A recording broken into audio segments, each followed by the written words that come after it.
آج معمول کی طرح ہی خود کو تیار کیا اور پھر اپنا رکشہ چلانے کے لیے آ بیٹھا۔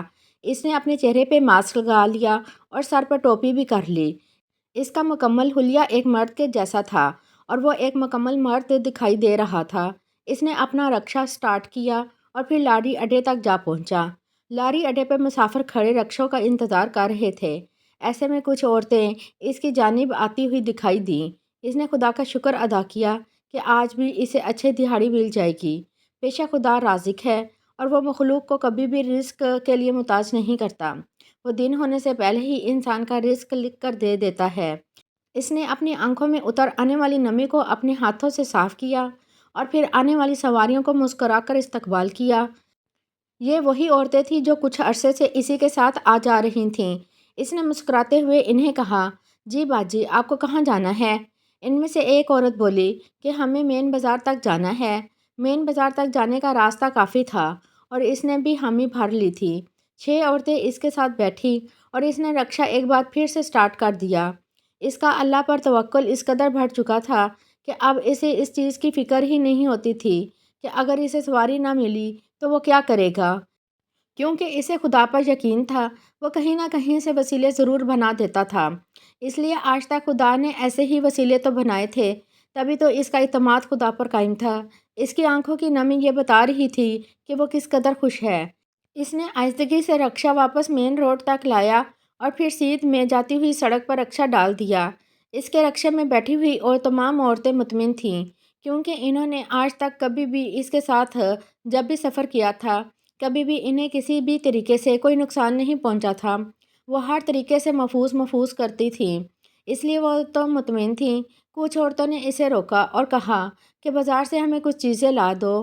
وہ اترا اور اس نے ان کی ہدایات کے مطابق ان کی ضرورت کی تمام اشیاء بازار سے خرید کر ان کے حوالے کیں اور ایک بار پھر سے رکشہ سٹارٹ کر دیا۔ بازار سے دائیں ہاتھ مڑتے ہوئے گلی میں جب مڑا تو وہاں دیکھا کہ بارش کی وجہ سے کافی سارا پانی جمع ہو چکا تھا۔ اس نے دوسری سائڈ سے اپنا راستہ اختیار کیا، لیکن وہ نہیں جانتا تھا کہ پیچھے سے کچھ ہے یا نہیں، اور اس سے پہلے کہ وہ اپنا رکشہ موڑتا پیچھے سے رکشے کو کسی نے ٹکر ماری اور پھر رکشہ اس پانی اور کیچڑ پر پھسلتا ہوا آگے گہرے گڑھے میں جا گرا۔ یہ گڑھا پانی کی وجہ سے وجود میں آیا تھا اور اس میں کیچڑ اور پانی ایک ساتھ جمع ہو چکا تھا۔ رکشہ اسی کیچڑ اور پانی میں پھنس چکا تھا۔ اس رکشے میں بیٹھی ہوئی تمام عورتوں کی چیخو پکار گونجنے لگی تھی اور وہ رکشے والا بھی یہ سمجھ ہی نہ پایا تھا کہ اس کے ساتھ ہوا کیا ہے۔ ارد گرد موجود کچھ لوگوں نے ان عورتوں کو اس کیچڑ سے باہر نکالا اور پھر رکشے کو سیدھا کرتے ہوئے اسی کیچڑ میں پڑے ہوئے اس آدمی کو ایک کے بعد ایک تھپڑ اور جوتوں سے مارنے لگے، کیونکہ اس راستے پہ تو آنے پر پابندی لگی ہوئی تھی، کیونکہ اس راستے میں کافی خرابت مچ چکی تھی۔ جگہ جگہ گڑھے بنے تھے اور کیچڑ اور پانی بارش کا ہر جگہ پر اکٹھا ہو چکا تھا۔ وہ بھی اس طرف نہیں آنا چاہتا تھا، لیکن کیا ہوا تھا کہ اس کے رکشے کو پیچھے سے کوئی ٹکر لگی اور وہ آگے جا کے گرا تھا، لیکن اس کی کوئی بھی نہیں سن رہا تھا۔ ارد گرد موجود سبھی لوگ اسے پیٹنے لگے تھے۔ وہ عورتیں خود کو سنبھالتیں، اپنے بچوں کو سنبھالتیں ادھر ادھر ہو چکی تھیں اور اسے پیٹتا ہوا دیکھ رہی تھیں۔ کوئی بھی اس کو بچانے کے لیے آگے نہ بڑھا تھا، البتہ جو بھی آتا وہ اسے ہی مارنے لگتے تھے۔ وجہ یہی تھی کہ آخر اس نے اس جگہ پر رکشہ چلانا شروع ہی کیوں کیا، کیونکہ یہاں پر تو پابندی تھی اور اسے چلانا ہی نہیں آتا تھا۔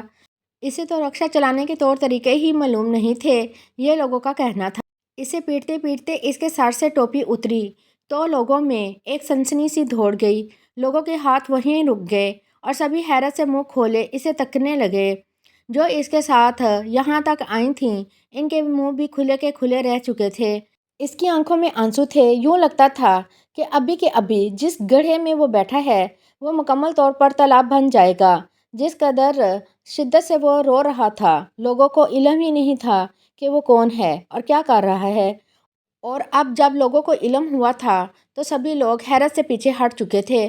وہ روپ بدل کر آیا ہوا تھا، لیکن کون تھا جو سبھی لوگ اسے پیٹتے ہوئے اچانک ہی پیچھے ہٹ چکے تھے؟ یہ وہ دن تھا جب اس کے پاس کوئی پیسے موجود نہیں تھے، اس کا ولی وارث کوئی نہیں تھا، اس کے ساتھ کے سبھی لڑکے اس محفل میں جا کر ناچ رہے تھے اور ناچنے کے بدلے انہیں پیسے مل رہے تھے۔ لیکن نہ جانے کیوں اسے یہ ناچنا بالکل بھی پسند نہ آیا۔ اس نے ان سبھی کو چھڑکا اور پھر وہاں سے فرار ہونے میں کامیاب ہو گیا۔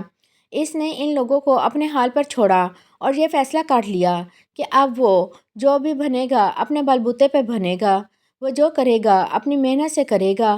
وہ محنت کی تلاش میں نکلا اور وہ روزی کمانا چاہتا تھا۔ بے روزگاری کے اس دور میں اس نے چلتے چلتے لوگوں کو دیکھا تھا کہ 2 وقت کی روٹی کمانے کے لیے لوگ کیا کیا کر رہے تھے۔ بچوں کو رزق حلال کھلانے کے لیے لوگ نہ جانے کیسے کیسے پاپڑ بیل رہے تھے۔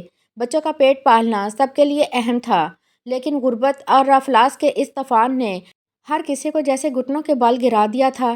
جو روزی روٹی اسے مل رہی تھی وہ بہت آسان تھی، لیکن آسانی ہونے کے ساتھ ساتھ وہ اسے حلال نہیں سمجھتا تھا۔ چلتے چلتے وہ ایک رکشوں کی منڈی تک جا پہنچا تھا۔ یہاں پر ہر طرف رکشے ہی رکشے کھڑے تھے۔ ان پر موجود لوگ سواریاں ڈھونڈنے کی تلاش میں تھے۔ تبھی اسے وہاں ایک بوڑھا آدمی دکھائی دیا جو کھانس کھانس کر اپنا پیٹ پکڑے ہوئے تھا اور بار بار کھانستا تو اپنے پیٹ کو پکڑتا اور پھر ایک گٹھری کی شکل سمٹتا چلا جاتا۔ اس کی آنکھوں سے آنسو نکل آتے اور جب وہ کھانس لیتا تو پھر پوری قوت سے اللہ کا نام لیتا۔ اس نے اس کی طرف آتے ہوئے کہا، چچا جی، آپ کو پانی کی ضرورت ہے تو میں آپ کو پانی لا دیتا ہوں۔ آپ یہیں پر رکیے، آرام سے بیٹھیے۔ رکشے کی سیٹ پر اس نے اسے بٹھایا اور پھر خود اس کے لیے پانی کی تلاش میں نکل پڑا۔ کچھ ہی دور جانے پر اس نے ایک دکان پر ایک کولر پڑا دیکھا۔ اس میں سے ایک گلاس پانی کا بھرا اور پھر وہ پانی کا گلاس اس نے ان کی طرف بڑھا دیا۔ اس آدمی نے پانی کا گلاس پیا اور پھر اسے ڈھیر ساری دعائیں دیتا ہوا اس کی پیٹھ پر تھپکی دیتے ہوئے کہنے لگا، بیٹا اللہ تجھے بہت دے، اللہ تجھے کبھی کسی چیز کے لیے محتاج نہ کرے۔ تو میرے جیسے لوگوں کا سہارا بنا ہے، اللہ تیرا سہارا بنے گا۔ اس کے ساتھ بیٹھا ہوا فیروز اداسی سے مسکرایا اور کہنے لگا، ارے بابا، ہماری زندگی میں بھلا سکھ چین کہاں؟ ہم جیسے بے روزگار انسان جن کا نہ آگے کوئی ہے اور نہ پیچھے، ان کا سہارا کون بنے گا؟ ہم جیسے تو خود اپنے گھر والوں پر بھی بوجھ بن جاتے ہیں، پھر بھلا ہمیں سہارا کون دے گا؟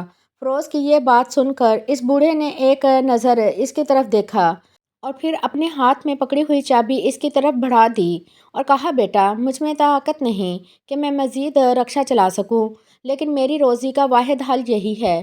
اگر تو دہاڑی پر یہ رکشہ چلا تو پھر میری روزی بھی بنی رہے گی اور تیرا روزگار بھی چلتا رہے گا، تو کسی پر بوجھ نہیں بنے گا۔ وہ حیرانگی سے اس شخص کو دیکھ رہا تھا جس شخص نے اتنی آسانی کے ساتھ بنا کوئی سوال جواب کیے اسے رکشے کی چابی دے دی تھی۔ وہ منہ کھولے کبھی اسے دیکھتا اور کبھی رکشے کی اس چابی کو دیکھتا۔ وہ بھی محنت سے تو اپنی روزی کمانے کے لیے نکلا تھا، لیکن اب یہ انسان اس پر اتنی جلدی بھروسہ کر رہا تھا۔ اسے رکشہ چلانا بھی تو نہیں آتا تھا، اس کی سمجھ سے باہر تھا۔ آخر وہ کرے تو کیا کرے؟ بوڑھے نے اس کے کندھے پر ہاتھ رکھتے ہوئے کہا، بیٹا، میں جانتا ہوں تو کیا سوچ رہا ہے، تمہیں رکشہ چلانے کی عادت نہیں، لیکن بیٹا میں تمہیں سکھا دوں گا۔ میرے گھر میں میری ایک بیمار بیٹی ہے، میں اس کے لیے کماتا ہوں، ورنہ مجھے کمانے کی کیا ضرورت ہے؟ میں تو کہیں پر بھی سمٹا پڑا رہوں گا اور جب اللہ تعالیٰ کی مرضی ہوئی وہ مجھے اٹھا لے گا، لیکن میں جینا چاہتا ہوں، اپنی اسی بیٹی کے لیے جینا چاہتا ہوں جس کا علاج میں نہیں کروا سکتا۔ آج تو مجھ میں اتنی بھی طاقت نہیں بچی کہ میں اس رکشے کو سنبھال سکوں یا پھر میں خود کو ہی سنبھال سکوں۔ میں تو اپنا بوجھ تک اٹھانے کے لائق نہیں بچا۔ میری نظریں تم جیسے ہی کسی نوجوان کی طرف اٹھ رہی تھیں جو بغیر کسی لالچ کے میری مدد کرتے، تو میں پھر کوئی بھی چیز سوچے سمجھے بغیر اسے یہ رکشہ دہاڑی پر دے دوں گا۔ جتنے پیسے تم کماؤ گے ان میں سے آدھے پیسے تم مجھے دینا اور آدھے پیسے خود رکھ لینا۔ جب میری بیٹی کی ذمہ داری میرے سر سے اتر جائے گی تو پھر اس کے بعد یہ رکشہ تم خود ہی رکھ لینا۔ تم جیسا انسان مجھے کہیں نہیں ملے گا۔ تم جیسے لوگ کسی کا برا نہیں چاہتے۔ نہ جانے وہ کیسے اس کی اصلیت سمجھ چکا تھا۔ اس کی آنکھوں میں ایک بار پھر سے نمی اترنے لگی۔ پھر اس نے کہا کہ مجھے رکشہ چلانا سکھائیں۔ بزرگ نے اسے رکشہ چلانے کے لیے مخصوص باتیں بتائیں اور پھر اسے چلانا سکھانا شروع کر دیا۔ وہ پیچھے سیٹ پر بیٹھا ہوا اسے ہدایت کرتا رہا کہ تم یہاں سے یہاں یہ کام کرو گے تو ایسا ہوگا، یہ کرو گے تو ایسا ہوگا۔ پھر 2 گھنٹوں میں ہی اسے رکشہ چلانا مکمل طور پر آ گیا تھا۔ اس کا دماغ ایسے ہی تیز چلتا تھا، کسی بھی چیز کا اگر اسے ایک بار کہا جاتا تو وہ فوراً سے وہ چیز کر لیتا، اور اب آج اسے 2 گھنٹوں میں ہی رکشہ چلانا آ گیا تھا۔ وہ بزرگ حیران تھا کہ اسے اتنا اچھے طریقے سے رکشہ چلانا کیسے آیا۔ اب خوشی میں مسرور تھا۔ اس نے اس بزرگ کے بتائے ہوئے پتے پر اسے چھوڑا، پھر اس سے وعدہ کیا کہ وہ شام تک آ کر ساری دہاڑی اس کے ہاتھ پر رکھے گا، پھر اس میں سے جو وہ چاہے اسے دے سکتا ہے۔ وہ بس اپنی محنت سے روزی کمانا چاہتا ہے۔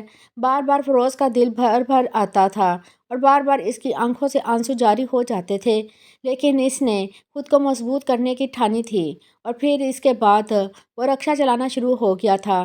پہلے روز اسے کوئی سواری نہ ملی، دوسرے روز بھی، لیکن ایک روز راستے پہ جاتی ہوئی ایک بے سہارا لڑکی جسے کچھ لوگ چھیڑ رہے تھے، وہ اس وقت اس بوڑھے کے پاس واپس جا رہا تھا، لیکن اسے لگا کہ اگر وہ اس لڑکی کو تحفظ دے گا اور اس کی مدد کرے گا تو یہ بہتر رہے گا۔ وہ اس کا دکھ سمجھ سکتا تھا، اس لیے اس نے آگے بڑھتے ہوئے ان لوگوں کی طرف رکشہ بڑھایا اور پھر ایک زوردار آواز کے ساتھ انہیں جھڑکا تو وہ 2 لوگ جو اس لڑکی کو چھیڑ رہے تھے ایک دم سے بھاگ کھڑے ہوئے۔ اس نے اس لڑکی سے بولا، باجی آپ آ جائیں، میں آپ کو آپ کی منزل تک چھوڑ دیتا ہوں، شام کا وقت ہے، اس وقت آپ غلطی سے بھی کبھی اکیلے مت نکلا کریں، آج کل کے لوگ ویسے بھی گھاٹ لگائے بیٹھے ہیں، ذرا سی لڑکیاں کیا باہر نکل پڑتی ہیں، ان پر تو جیسے وہ لوگ کتوں کی طرح جھپٹ پڑتے ہیں، آپ آ جائیں، میں آپ کو چھوڑ دیتا ہوں۔ لڑکی کو اس کے ساتھ کافی محفوظ احساس ہوا تو وہ اس کے ساتھ بیٹھ گئی۔ رکشے سے اترتے ہوئے اس نے اسے پیسے دینا چاہے تو اس نے لینے سے انکار کر دیا کہ میں نے آپ کو کسی سواری کے طور پر نہیں بٹھایا تھا، بلکہ میں نے آپ کی مدد کی ہے اور اس کا صلہ میں خدا سے چاہتا ہوں۔ یہ کہتے ہوئے اس نے اسے گھر تک پہنچایا اور پھر واپس بزرگ کے پاس آیا تو اس نے مسکراتے ہوئے اس کے کندھے پہ تھپکی دی اور کہا کہ بیٹا، اب تجھے کامیاب ہونے سے کوئی نہیں روک سکتا، تم جیسے لوگ ہی فتح پاتے ہیں۔ اس نے مسکراتے ہوئے اس بزرگ کا شکریہ ادا کیا اور اسی کے گھر کی بیٹھک میں جا کر سو گیا۔ تمام رات اسے نیند نہ آئی۔ اگلی صبح ایک بار پھر سے اس نے نئے جذبے کے ساتھ رکشہ لیا اور پھر لاری اڈے کی طرف روانہ ہو گیا۔ وہ لڑکی ایک کالج کی لڑکی تھی اور اسے دیکھتے ہی اس کی جانب بڑھی۔ آج اس کے پاس کافی ساری لڑکیاں تھیں۔ اس لڑکی نے اسے کالج چھوڑنے کا کہا تو اس نے خوشی خوشی ہاں کر دی۔ اس کے بعد اس لڑکی نے جو اسے کہا وہ اسے مزید حیران کر دینے کے لیے کافی تھا۔ لڑکی نے اسے روزانہ کالج سے لے آنے اور لے جانے کی بات کی تو اسے بہت خوشی ہوئی۔ یہ اس کی پہلی سواریاں تھیں۔ اس نے مسکراتے ہوئے ہاں میں سر ہلایا اور کہا، میں ضرور آپ لوگوں کو کالج لے بھی جاؤں گا اور لے بھی آؤں گا۔ اس نے بڑی ہی خوشی کے ساتھ اپنے دوستوں کو بتایا کہ کس طرح اس لڑکے نے اس کی مدد کی تھی۔ اس کی آنکھوں میں آنسو تھے۔ اس نے ہمیشہ کی طرح آج بھی ماسک لگا رکھا تھا۔ آج اس کے لیے یہ خوشی کا دن تھا۔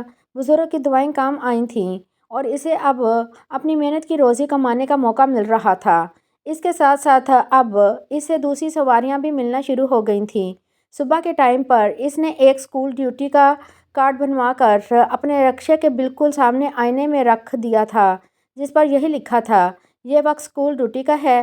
پھر اس کے بعد وہ لاری اڈے پہ جا کے کھڑا ہوتا اور وہاں سے سواریاں اٹھا کر ان کو منزل مقصود تک پہنچاتا۔ دھیرے دھیرے عورتیں اس کے ساتھ محفوظ محسوس کرتے ہوئے اس کے ساتھ ہی سفر کرنے لگیں۔ لاری اڈے پر موجود پہلے سے کچھ رکشے والوں نے یہ بات محسوس کی کہ اب ان کی سواریاں ان کے پاس سے جا رہی ہیں، جس پر ان لوگوں نے کافی اس کے ساتھ لڑائی جھگڑا کیا، لیکن فیروز مکمل طور پر خود کو اس چیز سے آزاد سمجھتے ہوئے کہنے لگا کہ جو انسان ایمانداری اور خلوص نیت کے ساتھ کام کرتا ہے، حق حلال کا کماتا ہے، خدا اسے کبھی بھی رسوا نہیں کرتا۔ میں نہیں جانتا کہ آپ کی سواریاں کس طریقے سے میرے پاس آ رہی ہیں، لیکن جب بھی سواری میرے پاس آتی ہے میرا کام ہوتا ہے کہ میں انہیں منزل مقصود تک پہنچا دوں۔ اس کے علاوہ میں انہیں یہ نہیں کہتا کہ وہ لوگ آپ کو محفوظ نہیں رکھیں گے۔ یہاں کچھ بھی رکشے والوں سے بحث ہونے کے بعد اس نے محض ان کے ساتھ یہی کلام کیا اور پھر اس کے بعد اپنے کام میں لگ گیا۔ دن رات اب وہ سڑکوں پر سواریاں لیے گھومتا، ایک جگہ سے دوسری جگہ چھوڑتا اور اسے منہ مانگے پیسے دیے جاتے۔ وہ بہت خوش تھا۔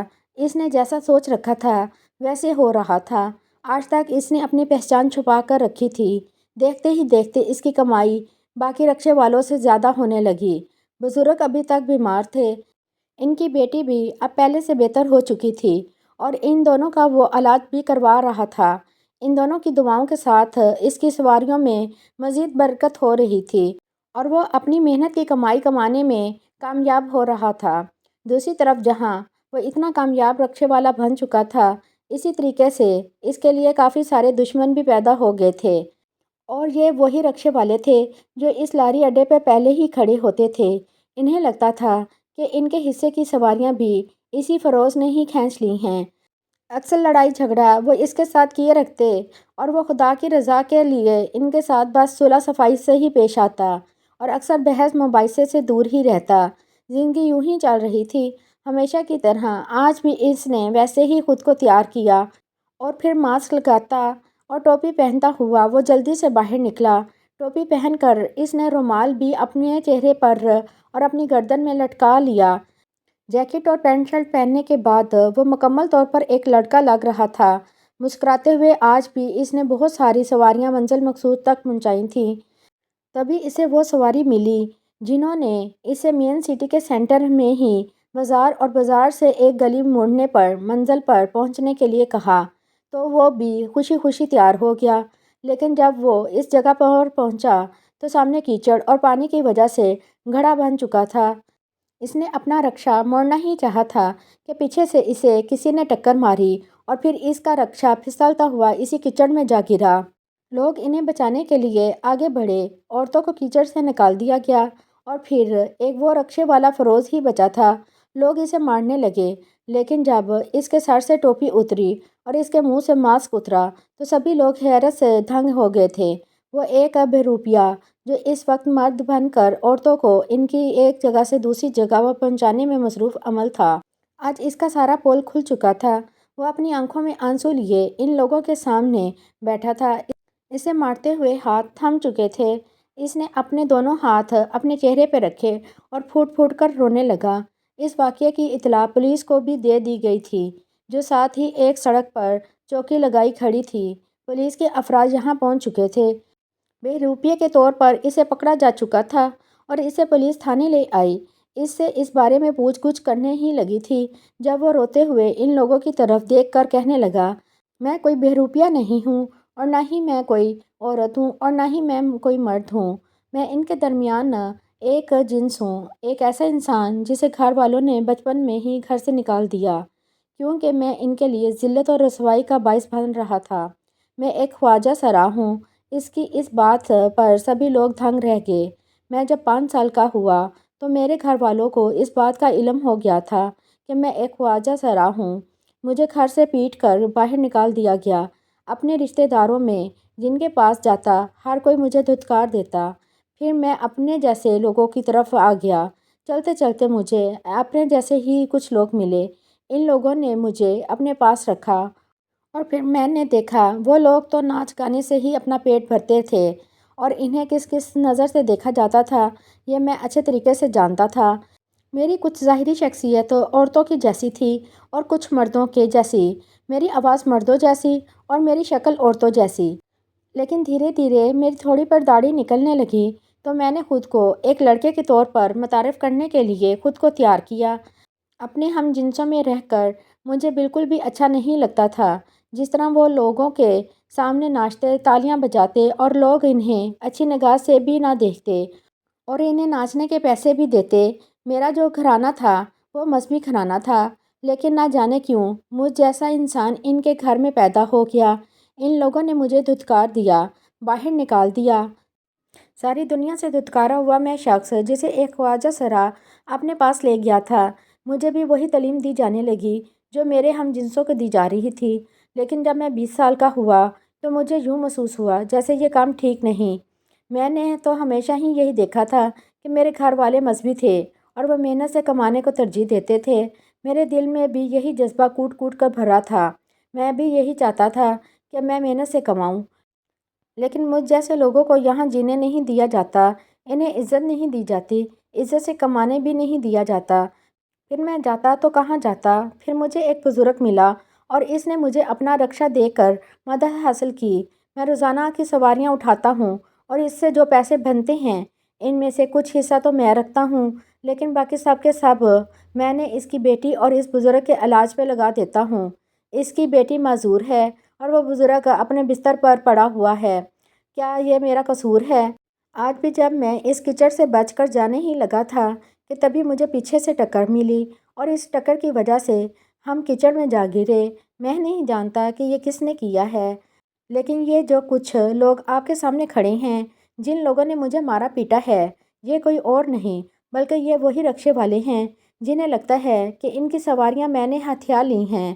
بھلا اب جن عورتوں کو مردوں سے تحفظ نہیں ملے گا وہ ان مردوں کے پاس کیسے جائیں گی، اور جس مرد کے ساتھ انہیں تحفظ ملتا ہے وہ اسی کے پاس ہی آئیں گی۔ اور میں نے ہمیشہ سے عورت کی عزت کرنا سیکھی ہے، کیونکہ میرے اندر ایک مرد موجود ہے تو ایک عورت بھی موجود ہے۔ میں عورت کا دکھ سمجھ سکتا ہوں، اس نے تقریباً روتے ہوئے کہا۔ تو پولیس والا بھی اپنے آنسو نہ روک سکا۔ یہاں پر کھڑے ہوئے وہ دکاندار بھی آنکھوں سے آنسو بہا رہے تھے۔ وہ بروپیہ نہیں تھا جسے بروپیہ سمجھ کر قید میں ڈالا گیا تھا، بلکہ وہ تو عورتوں کا تحفظ دینے والا اور دوسروں کی مدد کرنے والا ایک اچھا انسان تھا۔ بھلے ہی اس کی جنس نہ عورت تھی اور نہ ہی مرد، لیکن پھر بھی وہ ایک انسان تھا۔ اس کے اندر ایک دل تھا، وہ بھی دوسرے لوگوں کی طرح عزت کی زندگی جینا چاہتا تھا، لیکن اسے عزت کی زندگی آج تک کسی نے نہیں جینے دی تھی۔ پولیس والوں نے اپنی آنکھیں صاف کیں اور پھر اس کے کندھے پر ہاتھ رکھتے ہوئے کہنے لگا، بیٹا ہم سے غلطی ہو گئی کہ ہم نے تمہیں اس شک پر اٹھا لیا کہ تم ایک بے روپیے ہو، لیکن بیٹا ہمیں معاف کرنا، حقیقت میں تم جیسوں کو بھی عزت مل سکتی ہے اور ہم جیسے ہی تم لوگوں کو عزت دیں گے جو کہ تم لوگوں کو کبھی عزت نہیں دے سکے۔ تم جیسے انسانوں کی بہت ضرورت ہے ابھی دنیا کو۔ پولیس والے نے یہ کہتے ہوئے اسے ایک بار پھر سے ٹوپی پہنا دی۔ اس نے اپنی آنکھیں صاف کیں اور مسکراتے ہوئے اس کا شکریہ ادا کیا۔ وہ واپس گھر پہنچا۔ بزرگ ابھی تک اس کے انتظار میں تھا۔ اس کی حالت دیکھ کر وہ کافی پریشان ہوا، لیکن اس نے اس کے کندھے پہ تھپکی دیتے ہوئے کہا، بابا یہ مجھے آپ کی دعا لگی ہے۔ آپ جانتے ہیں میں کوئی لڑکا نہیں بلکہ ایک خواجہ سرا ہوں۔ میری حقیقت سب سے پہلے آپ کو پتہ چلی۔ آپ کی زندگی کے تجربے نے آپ کو اس چیز کی پرکھ سکھا دی تھی، میں کون ہوں اور کون نہیں، لیکن آپ نے مجھے کبھی اس چیز کے لیے نہ روکا اور نہ ٹوکا اور نہ ہی مجھے کبھی دوسرے لوگوں کی طرح بے عزت کیا۔ مجھے عزت کی زندگی گزارنے دی، اپنے گھر میں جگہ دی۔ میں آپ کا بہت احسان مند ہوں۔ بزرگ نے مسکراتے ہوئے اس کے کندھے پہ تھپکی دی اور کہا، بیٹا میں یہی چاہتا تھا کہ دنیا بھی تمہیں قبول کرے جس طرح سے میں نے تمہیں قبول کر لیا ہے۔ فیروز کی آنکھوں میں آنسو آ گئے تھے۔ اس بزرگ جیسے بھی تو انسان موجود ہیں اس دنیا میں جو اس جیسے خواجہ سرا کو بری نیت سے نہیں بلکہ ایک انسان ہونے کی حیثیت سے دیکھتے ہیں اور ان کی مدد کرنا جانتے ہیں۔ اس نے خدا کا شکر ادا کیا۔ پولیس نے ان لوگوں کو ان کے کام کے مطابق سزا دی اور پھر دوبارہ پورے شہر میں یہ اعلان کر دیا کہ اب کوئی بھی خواجہ سرا اپنی محنت سے کوئی بھی کام کر سکتا ہے، اور فیروز کو بھی اس کی خواہش کے مطابق اپنا رکشہ ٹیم بنانے کی اجازت مل گئی تھی۔ اس نے اپنے جیسے بہت سے لوگوں کو رکشہ لے کر دیے اور پھر ان کے سربراہ کے طور پر کام کر رہا تھا۔ یہ اس کی زندگی کا سب سے بڑا خواب تھا جو پورا ہو چکا تھا، اور وہ اسی بزرگ کی بدولت ہی پورا ہو سکا۔ اور اس کے ساتھ ہی پولیس والے ایک ایماندار ایس ایچ او کی وجہ سے ہی اس کی زندگی بدلی تھی۔ اس کے بعد اسے کسی بھی رکشے والے نے نہ روکا ٹوکا اور نہ ہی اس کے ساتھ کوئی بدتمیزی ہوئی۔ آج بھی اس شہر اور اس شہر کے ساتھ ساتھ کے سبھی علاقوں کی عورتیں انہی خواجہ سراؤں کے ساتھ خود کو محفوظ سمجھتی ہیں اور اعتماد کے ساتھ وہ ان کے ساتھ ایک جگہ سے دوسری جگہ سفر کرنے میں ہی مطمئن رہتی ہیں۔ اس کا توکل ایک دم سے خدا پر بڑھ گیا اور وہ اللہ تعالیٰ کا شکر ادا کرنے لگا۔ اس کی نمازیں مزید لمبی ہو گئیں، اس کی دعائیں مزید بڑھ گئیں اور اس کے ہاتھ میں رہنے والی تصویر اب ہمیشہ کے لیے اس کے معمول رہنے لگا۔ بوڑھا اسے اس کام پر لگا کر خود تو ابدی دنیا کی جانب گامزن ہو چکا تھا، لیکن اس کی بیٹی ابھی بھی زندہ تھی اور وہ اس کی بیٹی کا مکمل خیال رکھے ہوئے تھا۔ اس کی بیٹی کا علاج کرنے کے بعد اس نے اس کی اچھی جگہ دیکھ کر شادی کر دی اور بطور بھائی اس کی شادی میں شریک ہوا تھا۔ بے شک خدا نے اسے انسان بنایا، اور اگر اس کی جنس سبھی انسانوں سے مختلف ہے بھلے ہی وہ نہ تو مرد ہے اور نہ ہی عورت ہے، لیکن پھر بھی وہ ایک انسان ہے اور اسے بھی انسان کی طرح جینے کا حق ہے۔ خدارا آپ لوگ بھی اپنے ارد گرد ایسے لوگوں کی عزت کیجیے۔ ایسے لوگ خدا کی بارگاہ میں بہت مقبول ہوتے ہیں۔ ایسے لوگوں کی دعائیں انسان کو عرش کی بلندیوں تک پہنچا دیتی ہیں اور بد دعائیں انسان کو ذلت کی پستیوں میں بھی گرا دیتی ہیں۔ ایسے لوگوں کے دل اللہ تعالیٰ کے ساتھ جڑے ہوتے ہیں اور ایسے لوگوں سے ہمیشہ ہی عزت سے پیش آیا کریں۔ ایسے لوگ عزت چاہتے ہیں، مرتبہ چاہتے ہیں۔ ان کے دلوں میں کوئی بغض، کوئی کینہ، کوئی عداوت نہیں ہوتی۔